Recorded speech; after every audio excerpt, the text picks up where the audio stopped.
Hello बच्चों, कैसे हैं आप? उम्मीद करती हूँ आप बढ़िया और एकदम मज़े में होंगे। तो आइए बच्चों, आज हम पढ़ने वाले एक निबंध जो बेहद ही शिक्षाप्रद है। इसके माध्यम से जो मिलने वाली शिक्षा है आप उसे अवश्य अपने जीवन में अपनाइएगा। तो हमारे इस निबंध का नाम है सत्साहस।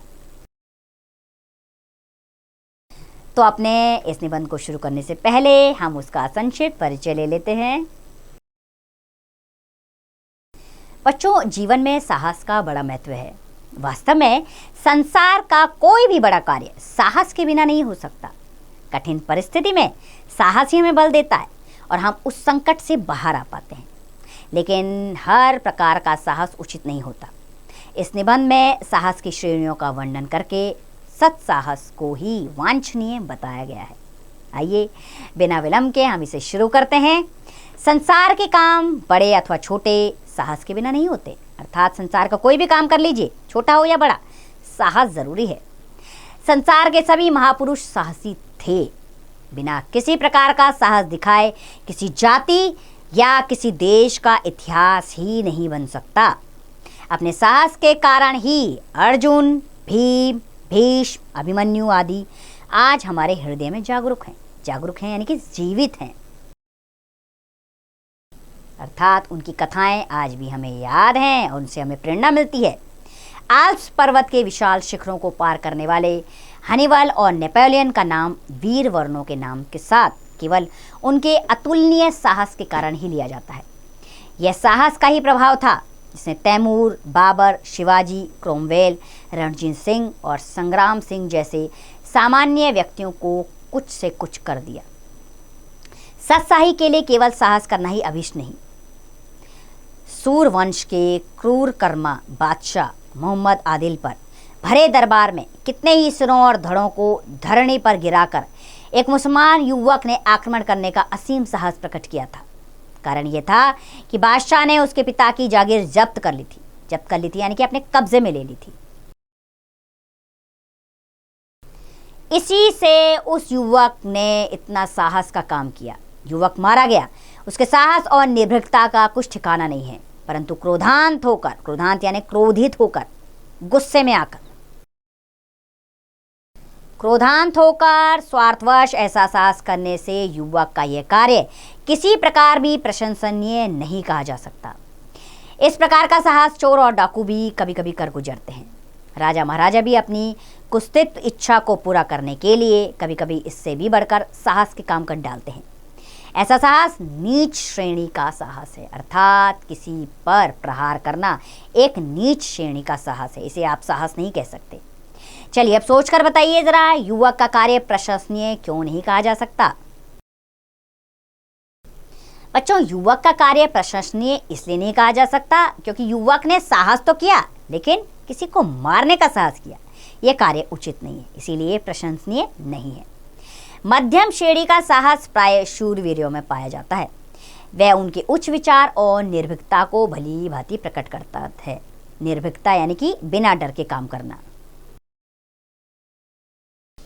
इस प्रकार के साहस वाले मनुष्यों में बेपरवाही और स्वार्थहीनता की कमी नहीं होती, परंतु उनमें ज्ञान की कमी अवश्य पाई जाती है। अकबर बादशाह के पास 2 राजपूत नौकरी के लिए आए। अकबर ने पूछा, तुम क्या काम करते हो? वे बोले, जहां पना करके दिखलाएं या कहकर? बादशाह ने कहा, करके दिखलाओ।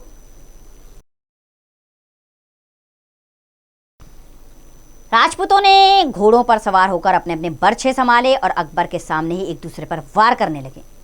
थोड़ी देर के बाद वे एक दूसरे पर बेतरह टूट पड़े। बादशाह के देखते देखते दोनों घोड़ों से नीचे आ गिरे और मरकट ठंडे हो गए, अर्थात मर गए। इस प्रकार का साहस निसंदेह प्रशंसनीय है, परंतु ज्ञान की आभा की कमी के कारण निस्तेज सा प्रतीत होता है। अर्थात दोनों में साहस तो था लेकिन ज्ञान की कमी थी। अर्थात ये साहस रणभूमि में दिखाया जाता तो प्रशंसनीय होता। सर्वोच्च श्रेणी के साहस के लिए हाथ पैर की बलिष्ठता आवश्यक नहीं, धनमान इत्यादि का होना भी आवश्यक नहीं। जिन गुणों का होना आवश्यक है वे हैं हृदय की पवित्रता तथा उदारता और चरित्र की दृढ़ता। ऐसे गुणों की प्रेरणा से उत्पन्न हुआ साहस तब तक पूर्णतया प्रशंसनीय नहीं कहा जा सकता जब तक उसमें एक और गुण सम्मिलित ना हो। इस गुण का नाम है कर्तव्य परायणता। कर्तव्य का विचार प्रत्येक साहसी मनुष्य में होना चाहिए। इस विचार से शून्य होने पर कोई भी मनुष्य, फिर चाहे उसके और विचार कैसे भी उन्नत क्यों ना हो, मानव जाति की कुछ भी भलाई नहीं कर सकता। अर्थात अपने कर्तव्य के प्रति निष्ठा हर इंसान के अंदर होनी चाहिए। ये नहीं है तो वो मानवता के लिए कुछ कर ही नहीं पाएगा। अपने कर्तव्य से अनभिज्ञ मनुष्य कभी भी परोपकार परायण या समाज हित चिंतक नहीं कहा जा सकता। बिना इस विचार के मनुष्य को अपने परिवार नहीं अपने शरीर अथवा अपनी आत्मा का भी उपकार नहीं कर सकता। कर्तव्य ज्ञान शून्य मनुष्य को मनुष्य नहीं पशु समझना चाहिए। उच्च कोटि के साहस के लिए कर्तव्य परायण बनना परम आवश्यक है। कर्तव्य परायण व्यक्ति के हृदय में यह बात अवश्य होनी चाहिए कि जो कुछ मैंने किया वह केवल अपना कर्तव्य समझ के किया।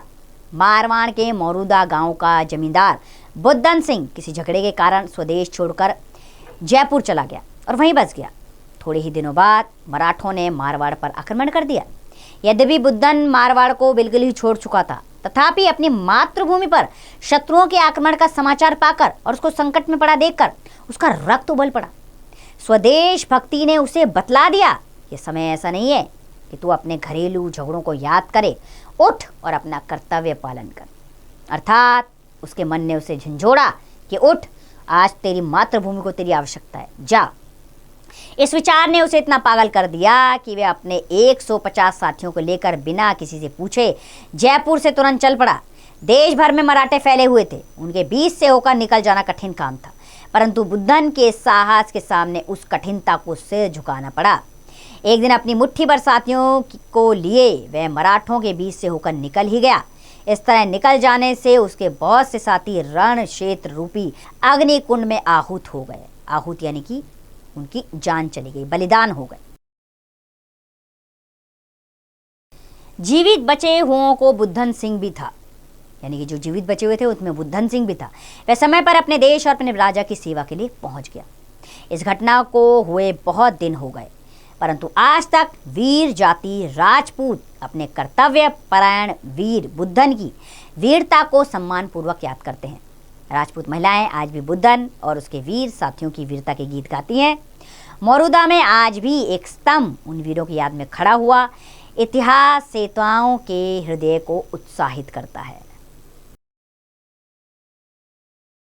इन गुणों के अतिरिक्त सत्साहसी के लिए स्वार्थ का त्याग भी परमावश्यक है। परमावश्यक यानी कि अति आवश्यक है। इस संसार में हजारों ऐसे काम हुए हैं जिनको लोग बड़े उत्साह से कहते और सुनते हैं। उन लोगों को वे बहुत अच्छा समझते हैं और उनके करने वालों को सराहते हैं, अर्थात उसकी सराहना करते हैं। परंतु उन कामों में थोड़े से ही ऐसे हैं जो स्वार्थ से खाली हों। समय पड़ने पर अपनी जान पर खेल जाने अथवा असामान्य साहस प्रकट करने में सदा आत्मोत्सर्जन नहीं होगा, क्योंकि बहुधा यानी कि बहुत सारे बहुधा ऐसा करने वाले यश के लोभ से अपने नाम को कलंकित होने से बचाने के इरादे अथवा लूटमार के द्वारा धनोपार्जन करने की इच्छा से ऐसे मदांध हो जाया करते हैं। मदांध यानी कि नशे में डूब जाते हैं कि अपने मतलब के लिए कठिन काम करने में भी संकोच नहीं करते। अर्थात ऐसे लोग कम ही होते हैं जो अपनी मान मर्यादा के लिए अपना जीवन दे दें। आजकल तो लोग लोभ माया में फंसे हुए हैं। अच्छा बच्चों, आप बताइए जरा, लोग किन कारणों से मदांत हो जाया करते हैं?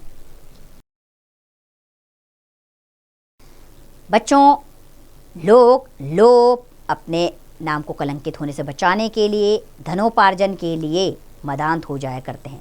वे अपने मतलब के लिए कठिन काम करने में भी संकोच नहीं करते। सत्साहसी व्यक्ति में एक गुप्त शक्ति होती है। गुप्त यानी कि जो दिखाई नहीं देती।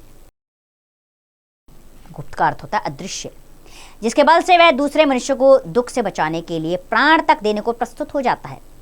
धर्म, देश, जाति और परिवार वालों के लिए ही नहीं, किंतु संकट में पड़े हुए अपरिचित व्यक्ति के सहायार्थ भी उसी शक्ति की प्रेरणा से वह संकटों का सामना करने को तैयार हो जाता है। अपने प्राणों की वह लेश मात भी परवाह नहीं करता। लेश मात यानी कि तनिक भी परवाह नहीं करता। वह हर प्रकार के क्लेशों को प्रसन्नतापूर्वक सहता है और स्वार्थ के विचारों को अपने पास फटकने तक नहीं देता है। सत्साहस के लिए अवसर की राह देखने की आवश्यकता नहीं है, क्योंकि सत्साहस दिखाने का अवसर प्रत्येक मनुष्य के जीवन में पल पल आया करता है। देश, काल और कर्तव्य का विचार करना चाहिए और स्वार्थ रहित होकर साहस न छोड़ते हुए कर्तव्यपरायण बनने का प्रयत्न करना चाहिए।